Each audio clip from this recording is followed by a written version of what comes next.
Bismillahirrahmanirrahim. Assalamualaikum warahmatullahi wabarakatuh. Apa kabar semuanya? Insya Allah pada sehat semua kan? Nah, pada kali ini saya akan memperkenalkan diri terlebih dahulu. Perkenalkan, nama saya Sofia Ranti Tumangger dari Prodi Komunikasi Penyiaran Islam. Nah, pada kali ini saya akan membahas mengenai terminologi hadis. Pada terminologi hadis ini ada 4 pembahasan yang kali ini kita akan bahas. Nah, yang pertama adalah hadis, yang kedua sunnah, yang ketiga khobar, dan yang keempat atsar. Nah, pada tiap-tiap pada tiap-tiap bagian pembahasan kita akan membahas secara ringkas dan jelas. Nah, pada kali ini kita akan membahas pembahasan yang pertama, yakni hadis.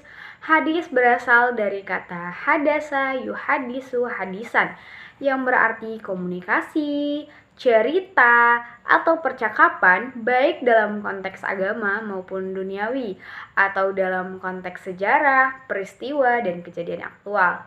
Dan para ahli hadis juga mendefinisikan bahwa hadis adalah sesuatu yang bersandar atau yang bersumber dari Nabi SAW, baik dalam perbuatan, perkataan, takrir, maupun sifatnya.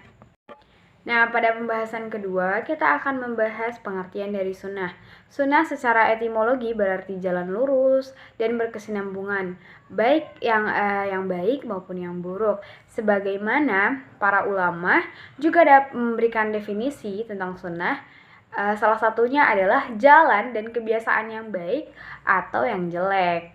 Nah, sedangkan secara terminologi adalah segala sesuatu yang dikaitkan dengan Nabi SAW, baik itu dengan berbentuk perkataan, perbuatan, takrir, maupun fisik, moral, maupun perjalanan hidup beliau sebelum diangkat menjadi Nabi, maupun sudah diangkat menjadi seorang Rasul. Nah, sedangkan di pembahasan ketiga, kita akan membahas mengenai pengertian dari khobar. Khobar secara bahasa berarti berita. Sedangkan menurut istilah ada 3 pendapat nih yang memberikan pengertian dari khobar. Yang pertama adalah khobar adalah sinonim dari hadis, yaitu sesuatu yang disandarkan kepada Nabi SAW dari segi perkataan, perbuatan, maupun takrir. Sedangkan ada juga yang pendapat kedua, khobar berbeda dengan hadis, yakni sesuatu yang berasal dari Nabi, sedangkan khobar adalah berita yang datang dari selain Nabi. Nah, ada juga yang berpendapat khobar lebih umum dari hadis. Hadis adalah sesuatu yang berasal dari Nabi, sedangkan khobar adalah sesuatu yang datang dari Nabi maupun dari selain Nabi. Nah, mengenai pembahasan yang terakhir, pembahasan yang terakhir ini adalah pengertian dari atsar. Atsar secara bahasa atau etimologi itu berarti sisa atau peninggalan sesuatu. Sedangkan ada 2 pendapat nih yang berpendapat bahwasanya atsar adalah sinonim dari hadis, sama kayak khobar yang tadi nih, yaitu segala sesuatu yang berasal dari Nabi SAW. Ada yang kedua berpendapat bahwasanya atsar adalah berbeda dengan hadis. Nah, dari keempat pengertian yang dari hadis, sunnah, atsar maupun khobar, sebagaimana diuraikan sebelum-sebelumnya, dapat ditarik kesimpulan bahwasanya pengertian keempat ini memiliki kesamaan, yakni segala sesuatu yang datang dari Nabi SAW, baik itu berupa perkataan, perbuatan, takrir, dan sifatnya.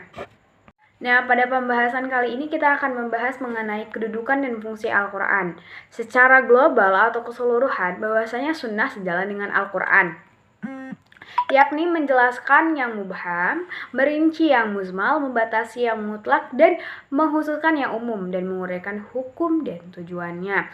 Kita ambil salah satu contoh bahwasanya Allah Subhanahu wa Ta'ala memerintahkan kepada kaum mukminin untuk mendirikan sholat tanpa menentukan waktu, rukun, ataupun jumlah rakaatnya.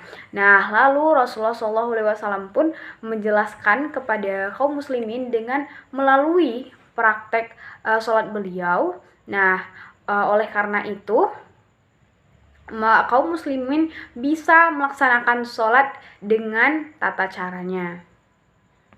Demikian presentasi dari saya. Apabila ada kata-kata yang salah itu berasal dari saya sendiri, dan apabila ada kata-kata yang benar itu berasal dari Allah Subhanahu wa taala.